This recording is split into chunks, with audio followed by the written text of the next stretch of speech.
5 నెలలుగా జీతాలు రావడం లేదంటున్నారు రవాణా శాఖలో పనిచేస్తున్న హోంగార్డులు. రవాణా శాఖ అధికారుల సమన్వయ లోపంతోనే ఈ సమస్య వచ్చిందన్నారు. దీనిపై మంత్రి మహేందర్ రెడ్డిని కూడా కలిశారు. వారికి జీతాలు అందేలా చూస్తామన్నారు మంత్రి.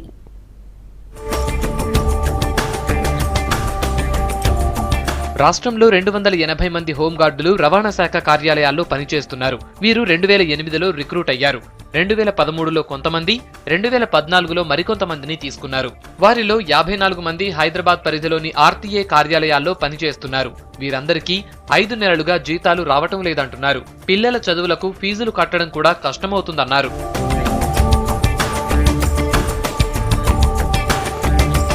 హోంగార్డులంతా డిప్యూటేషన్ పై పనిచేస్తున్నారు.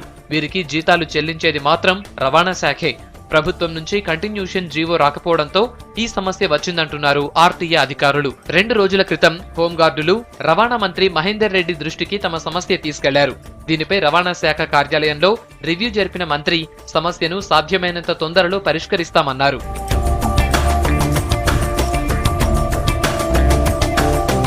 మంత్రి హామీతో హోంగార్డులు సంతోషం వ్యక్తం చేశారు. త్వరగా జీతాలొచ్చేలా చూడాలన్నారు.